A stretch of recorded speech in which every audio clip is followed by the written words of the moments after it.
श्री स्वामी समर्थ. ठरलं तर मग या मालिकेत प्रेक्षकांनो इतका सुंदर असा लाघवी आता इकडे ट्विस्ट येताना आपल्याला पाहायला मिळणार आहे. खरं तर या दिवसाची सायलीबरोबर सगळेच प्रेक्षक खूप आतुरतेने वाट पाहत आहे. अखेरीस तो क्षण आता फायनली मालिकेत 100% येणार आहे. तो असा की सायलीला आपल्या सगळं काही आठवणार आहे. अगदी सगळं चित्र लख्ख होणार आहे. अर्जुनच्या रिग्रेट सीन प्लॅननुसार आता इकडे सायलीचा आणि रविराज प्रतिमाचा तो अपघात पुन्हा एकदा घडवून आणला जातो. शिवाय आता तो अपघात होत असताना जेव्हा ब्रेक फेल होतात तेव्हा इकडे सायलीला सगळं काही आठवतं. हळूहळू या सगळ्या प्रकरणात राकेशने खूप मोठा घाणेरडा प्लॅन केलेला असतो आणि तो प्लॅन देखील कशा पद्धतीने बाहेर येणार आहे आणि राकेश कशा प्रकारे आता जेलमध्ये जाणार आहे हे सगळं काही या संपूर्ण व्हिडिओमध्ये एकदम डिटेल पाहायला तुम्हाला मिळणार आहे. पण हे सगळं मालिकेमध्ये कशा प्रकारे घडत जाणार आहे हे जर तुम्हाला जाणून घ्यायचं असेल तर आपला हा व्हिडिओ अगदी शेवटपर्यंत पहा, म्हणजे तुमच्याही सगळं काही लक्षात येऊन जाईल. बरं का, सुभेदारांच्या घरामध्ये इकडे जेवणाच्या टेबलवर छानपैकी गप्पा रंगलेल्या असतात. तितक्यात विमल बोलते की वहिनी, उद्या पुरणपोळी करायची आहे, पुरणाला डाळ किती घालायची? तेव्हा कल्पना बोलते उद्या काय आहे, कशासाठी पुरणपोळ्या करायच्या? तर आता इकडे विमल बोलते अहो वहिनी, उद्या वटपौर्णिमा आहे, असं काय करता? तेव्हा आता इकडे ही कल्पना बोलते अगं हो ना, माझ्या तर लक्षातच नाही राहिलं. तेव्हा प्रताप बोलतो बघा आता हिच्या वटपौर्णिमासुद्धा लक्षात राहीना. तेव्हा आता इकडे कल्पना बोलते की अहो कित्येक दिवस झाले सायली आल्यापासून कशातच लक्ष घालावं लागत नाही. सायली सगळ्या सणावारांची खूप छान पद्धतीने तयारी करून ठेवते आणि मला फक्त सांगत असते की उद्या आपल्याला हे करायचं आहे आणि ते करायचं. त्यामुळे घरामध्ये इतकं सारं लक्ष घालायचं आता काही योगच येत नाही. सायली नाही तर खूप घर सुनं सुनं वाटतं. पण खरं सांगायचं तर मी उद्या तुमच्यासाठी उपास धरणार आहे बरं का वटपौर्णिमेचं, त्यामुळे मला बोलायची काही गरज नाही. आता इकडे अश्विन बोलतो बघा डॅड, बघा मम्मा तुमच्यासाठी उपास धरणार आहे, पण ती वटपौर्णिमा उद्या आहे हे विसरले आहे. आता अश्विनही इकडे बाबाची साथ देऊन मस्तपैकी मम्माला चिडवायला लागलेला असतो बरं का. पण इथे तितक्यात सायलीचा व्हिडिओ कॉल येतो आणि आता इकडे प्रतिमा सायलीला सांगते की सायली ऐका, उद्या वटपौर्णिमेचा उपास आहे आणि तो उपास धरायचा नाही बरं का. आणि अश्विनही सांगतो की सायली वहिनीला उद्या उपास वगैरे धरायला सांगू नको. इकडे प्रतिमा लगेच हा निरोप सायलीपर्यंत पोचवते, पण सायली नेहमीप्रमाणे बोलते की असं का बरं, मी उपास धरला तर चालेल का? त्या मला वटपौर्णिमेची पूजा करायची आहे, त्याला दुसरा काही पर्याय नाही का? आता इकडे प्रतिमा आणि सुमन बोलते की सायली तसंही गरोदर असलं ना की हा उपवास करायचाच नसतो बाळा, त्यामुळे उद्या तू काही हा उपवास करू नको. पण इकडे सायली हट्टाने म्हणते की मला करायचं आहे. मग लगेच अर्जुन सायलीला बोलतो कर, हा कर, उपास कर, सगळं तुझ्या मनासारखं कर. तुला दुसरं कोणाचं काही ऐकू येतच नाही ना, तुला तुझ्याच मनाचं सगळं करायचं आहे. आणि आता अर्जुन इकडे रागे रागे तिथून निघून जातो आणि सायली वेळ मारून येते की नाही मी उपास करायचं म्हणले ना म्हणून ते चिडले आहेत. पण हा सगळा प्रकार इकडे राकेशच्या चांगला लक्षात आलेला असतो. पण राकेशच्या हे सगळं काही लक्षात आलेलं असतं आणि राकेश बोलतो की या दोघांमध्ये नक्कीच कोणत्या ना कोणत्या कारणाने वाद चालू आहेत, पण हे काय नक्की यांच्यामध्ये चालू आहे ते नक्कीच पाहिलं पाहिजे. इकडे राकेश आता या दोघांवर चांगलीच नजर ठेवतो आणि यांच्यामध्ये नक्की कोणत्या कारणावरून वाद चालू आहे ते हे शोधून काढतो. आता इकडे सुभेदारांच्या घरी विमल मस्तपैकी उद्याच्या वटपौर्णिमेची तयारीचं ताट सजवून ठेवत असते आणि वहिनींना सगळं सांगत असते कल्पनाला. तेव्हा कल्पना खुश तर असते, पण कुठंतरी तिला मनातून वाईट वाटत असतं. हे इकडे प्रतापच्या लगेच लक्षात येतं. प्रताप बोलतो काय झालं कल्पना, तू उदास आहेस? तेव्हा कल्पना बोलते अहो तसं काही नाही, उद्या मी तर वटपौर्णिमा साजरी नक्कीच करणार आहे, पण उद्या आपल्या ह्या अस्मिताच्या मनाची नक्की काय अवस्था असेल काय माहीत. एकतर अश्विनला तर वाटतच आहे की त्याला चांगला जोडीदार मिळाला नाही, त्याच्यासाठी कोणीही उपास-तापास करणार नाही. पण आता अस्मिता काय करते उद्या काय माहीत. तिला तर खरंच खूप वाईट वाटेल. आणि हो, तो सचिन तर एवढ्या लायकीचा नाहीच आहे की त्याच्यासाठी कुणी उपास-तापास करावं.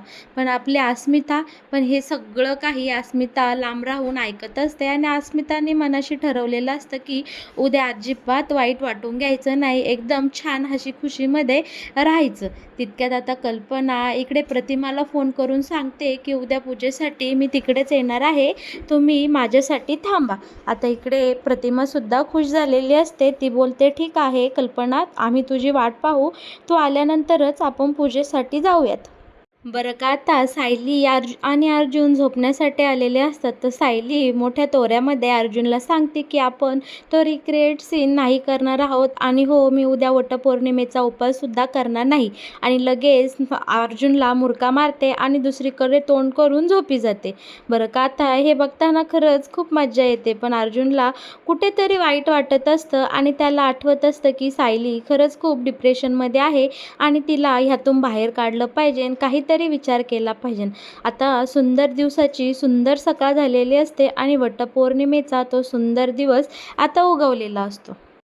कल्पना छान नटून थटून पूजेसाठी तयार झालेली असते आणि प्रताप कल्पनाचं खूप तोंड भरून कौतुक करत असतो आणि बोलत असतो, पाहिलंत का अश्विन, तुझी आई अजूनही किती गोड दिसते, किती सुंदर दिसत आहे आणि ती माझ्यासाठी अजूनही 7 जन्म हाच नवरा मिळावा म्हणून पूजा करणार आहे.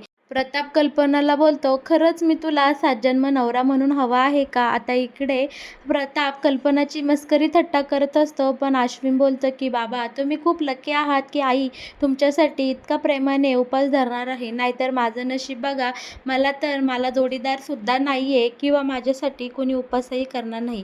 आता मात्र इकडे कल्पनाला खूप वाईट वाटत असतं. ती बोलत असते, अरे देवा, माझ्या दोन्ही मुलांच्या नशिबी का रे असं वाढून ठेवलं आहे. माझी अश्विनचं तर दुःख मला इथे समजतच आहे, पण आता माझी अस्मिता नक्की काय करते काय माहीत.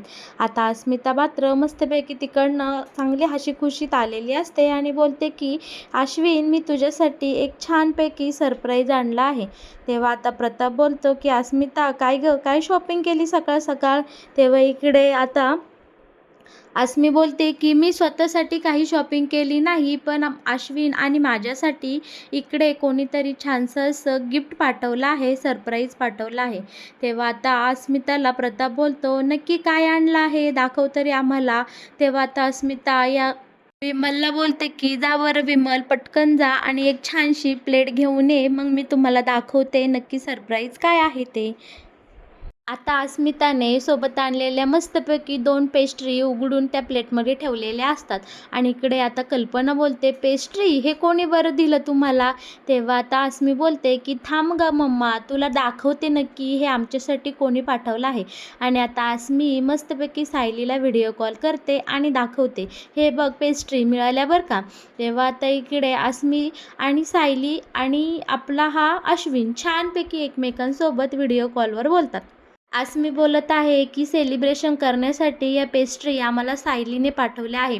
नको असलेल्या बंधनातून आमची मुक्ती झालेली आहे आणि आमचा मानसिक छळ करणाऱ्या व्यक्ती आमच्या आयुष्यातून कायमच्या गेल्या आहेत. असल्या नात्यातून आमची सुटका झाली म्हणून आम्ही आज सेलिब्रेशन करणार आहोत आणि त्यासाठी सायलीने आम्हाला छानपैकी इकडे पेस्ट्रीज पाठवल्या आहे. तेव्हा आता अश्विन, अस्मी छानपैकी एकमेकांना पेस्ट्री भरवतात आणि आता ही दोघं बोलतात की सायली, तू सुद्धा आमच्यासोबत खाणार होती ना, मग खा पाहू. आणि सायली छानपैकी व्हिडिओ कॉलवर यांना ती आणलेली पेस्ट्री खाऊन दाखवते. आता कल्पना बोलते की सायली, अगं तू माहेरपणासाठी तिकडं गेली आहेस आणि तू इथल्या माणसांची किती काळजी करतेस, मला खूप छान वाटलं खरं तर हे पाहून. तेव्हा सायली बोलते की अहो आई, मी फक्त शरीराने इकडे माहेरी आले आहे, पण मनाने मात्र मी सुभेदारांच्या घरातच आहे. आपले सगळ्यांची मनं एकमेकांसोबत इतकी घट्ट जोडली गेलेली आहे की मला इकडे असले तरी तुम्हा सगळ्यांची खूप आठवण येते.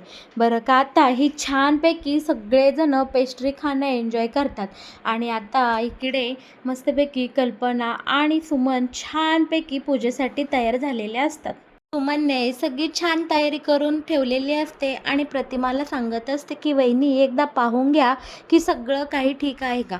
पण इकडे आता आपल्या सुमनच्या मनात येऊन जातं की मी असल्या नालायक नाकर्त्या नवऱ्यासाठी 7 जन्म पूजा ठेवणार आहे. हाच नवरा मला 7 जन्म हवा म्हणून मी आज पूजा करणार आहे. खरं तर या गोष्टीचं मला आज वाईट वाटत आहे आणि माझं मन खूपच दुखावत आहे. पण सायली बोलते की अगं सुमन काकू, तू अजिबात काळजी करू नको. असं देवाला म्हण की उलट याच जन्मी माझ्या नवऱ्याला चांगली अक्कल येऊ दे आणि त्याने त्याचे सगळे गुन्हे कबूल करून पुन्हा एकदा नव्याने चांगला संसार थाटू दे. आता हे ऐकून मात्र सुमनला जरा कुठंतरी छान वाटत असतं आणि ती म्हणते बरं ठीक आहे, आम्ही आता पूजेसाठी जाऊन येतो. तितक्यात अर्जुन येतो, छान सगळ्यांना गुड मॉर्निंग बोलतो. पण सायलीचं इकडे तोंड मात्र वाकडंच असतं. सायली अर्जुनवर गोड अशी रुसलेली असते. पण आता सुमन अर्जुनला बोलते की थांब हा बाळा, मी तुझ्यासाठी छानपैकी कॉफी घेऊन येतो. आणि अर्जुनही म्हणतो हो लगेच घेऊन ये. तितक्यात आता दरवाजातून एकदम गोंगाट येतो आणि सगळी मुलं आणि आपली कुसुमताई घरामध्ये एंट्री करते. आणि त्यांना पाहून सायलीला जो आनंद झालेला असतो त्याचा आपल्याला शब्दात सुद्धा वर्णन करता येणार नाही. सायली आता खूप खुश झालेली असते मुलांना पाहून. आता सायली बोलते की तुम्ही अचानक इथे कसे काय आला बरं? तुम्हाला पाहून मला किती आनंद झाला आहे काय सांगू. कुसुमताई तूही आली, मला खूप छान वाटते. तेव्हा कुसुमताई बोलते की आम्ही इथं अचानक आलो नाही, तर आम्हाला आमंत्रण दिलं गेलं आहे. तेव्हा आता कल्पनाही इथे आलेली असते. कल्पना आणि प्रतिमा सांगू लागतात की आम्हीच यांना इथे बोलावून घेतलं आहे. तुला जरा उदास वाटू नये आणि आम्ही पूजा करायला जाणार, तू घरामध्ये एकटी बसणार, त्यामुळे तुझा नक्कीच मूड ऑफ झालेला आहे, आम्हाला चांगलंच माहीत आहे. पण मी त्या मुलांना मुद्दामून इकडं बोलावून घेतलं आम्ही, त्यामुळे आता तुझा आनंद छान द्विगुणित होईल आणि तू चांगल्या वातावरणात हशी-खुशी राहशील. आता सायली म्हणते की आई आणि प्रतिमा आत्या, तुम्ही मला इतकं गोड सरप्राईज दिलं आहे ना, मी तुमचे खूप खूप थँक्यू बोलते मी तुम्हाला, मला खूप छान वाटते. आता इकडे प्रतिमा बोलते अगं सायली, त्यात आभार मानण्यासारखं काय आहे. आता लगेच सायली थोडीशी भावूक होते आणि बोलते की तुम्ही माझ्यासाठी किती काही करता आणि माझा खूप सारा विचार करता, हे पाहून मला खरंच खूप आनंद झाला आहे. आता लगेच इकडे सुमन आणि कल्पना बोलते बरं सायली हे राहू दे, तू मुलांसोबत एन्जॉय कर, आम्ही लगेच पूजा करून येतो. तोवर तुम्ही सगळेजण खूप मजा मस्ती धमाल करा. आता या सगळेजण पूजेला गेल्यानंतर अर्जुन मुलांना म्हणतो की मग काय कसं काय येणं, छान आहे ना सगळ्यांची तब्येत वगैरे. चला मग मी आता ना तुमच्या सगळ्यांसाठी मस्त पिझ्झा, बर्गर आणि आईस्क्रीम सगळं मागवतो. तेव्हा मुलंही खूप खुश होतात आणि इकडे कुसुमताई ही लहान मुलांसारखी म्हणते की मलाही खायचं या पिझ्झा बर्गर, मीही तुमच्यात हा. आता अर्जुन हसतो आणि सगळ्यांसाठी छानपैकी ऑर्डर करतो. शिवाय कुसुमताई सायली गप्पा मारत बसतात आणि अर्जुन बाहेर मुलांसंग खेळायला जातो. बघा आता या सगळ्या गोष्टीमध्ये आपल्या सायलीचा मूड एकदम फ्रेश झालेला असतो. आता अर्जुनलाही सायलीचं म्हणणे पटलेलं असतं आणि अर्जुन सायलीला एक वचन देतो. अर्जुन सायलीला बोलतो की या वटपौर्णिमेच्या शुभमुहूर्तावर सायली, मी तुला एक वचन देतो की तुला तुझं बालपण मी नक्की आठवून देऊ. आपण तो रिक्रिएटचा सीन नक्की पुन्हा तयार करू आणि मी तयार आहे तुझ्या जे म्हणणे आहे ते करण्यासाठी. फक्त माझी एक अट आहे की त्या ॲक्सिडेंट जेव्हा होईल तेव्हा मी सुद्धा तुझ्यासोबत असणार आहे. आता सायली इकडे खूप खुश झालेली असते आणि अर्जुनला ओके बोलते. मग अखेरीस तो दिवस उजडलेला असतो आणि मस्तपैकी इकडे अर्जुन आणि शिवाय प्रतिमा आत्या, रविराज काका यांना हाताशी धरून खूप मोठा मस्त असा प्लॅन केलेला असतो. पण हा जेव्हा प्लॅन चालू असतो, अर्जुन सायली जेव्हा ह्या रिक्रिएट सीनविषयी बोलत असतात तेव्हा नेमका तिथे राकेश येतो आणि या सगळ्यांचं बोलणं इकडे गपचूप त्याने ऐकलेलं असतं आणि राकेशला या सगळ्यांचा प्लॅन आता कळून चुकलेला असतो. पण राकेश आता इकडे खूप घाणेरडा नवीन असा प्लॅन तयार करतो आणि जेव्हा ब्रेक फेल करायची वेळ येते तेव्हा या राकेशने सगळे ब्रेक फेल करून टाकलेले असतात. म्हणजे जो ॲक्सिडेंट रिक्रिएट करायचा असतो पण तो खरंच घडणारा असतो. बरं का आता प्रेक्षकांनो, मालिकेत ह्या एका सीनमुळे इतकं मोठं असं वळण येणार आहे, हे पाहायला तुम्हा सगळ्यांना खूप आनंद होणार आहे. बरं का मंडळी, आता इकडे अखेरीस तो दिवस ओघवलेला असतो, ज्या दिवशी या रविराज, प्रतिमा आत्या आणि सायलीच्या अपघाताचा रिक्रिएट सीन होणार असतो. आता अर्जुनने सगळी कल्पना रविराजला आणि आत्याला देऊन ठेवलेली असते, शिवाय सायलीलाही या सगळ्याची पूर्वकल्पना दिलेली असते. आता सगळेजण त्या दिवशी जसं घडलं अगदी तसंच करत असतात. छानपैकी ही तिघजणं गाडीमध्ये बसलेले असतात आणि गाडी सुरू झालेली असते. आता इकडे प्रतिमाला सुद्धा त्या दिवशीच्या अनेक आठवणी हळूहळू डोळ्यासमोर येऊ लागलेल्या असतात. शिवाय सायलीलाही आठवत असतं, जी चित्र सायलीला आजवर अधूक दिसत होती, त्यांचे चेहरे स्पष्ट दिसत नव्हते. ते जसं जसं गाडीचा वेग वाढू लागला तसतशी सगळी चित्रे आता सायलीला स्पष्ट होत गेलेली आपल्याला पाहायला मिळणार आहे. सायलीला पूर्ण आजीचा चेहरा, तिथे असलेला अर्जुनचा वाढदिवस, शिवाय रविराज, प्रतिमा आत्या, कल्पना सगळे स्पष्टपणे आठवू लागलेले असतात. शिवाय अर्जुनच्या सांगण्यानुसार जो कोणी अपघात करणारा असतो तो पाठीमागच असतो. आता इकडे अर्जुनही दुसऱ्या गाडीमध्ये लगेच या रविराज काकाचा आणि यांच्या गाडीचा पाठलाग करत असतो. सायलीला आता बऱ्यापैकी सगळं आठवलेलं असतं आणि सायली मनाशी बोलत असते की मला आज सगळी चित्र स्पष्ट दिसत आहे, सगळ्यांचे चेहरे आठवत आहेत, याचा अर्थ मीच खरी तन्वी आहे. आणि ही आनंदाची बातमी आता इकडे सायली रविराज काका आणि प्रतिमा आत्याला सांगणार तोच तिकडनं हा गाडीवाला फास्ट येत असतो.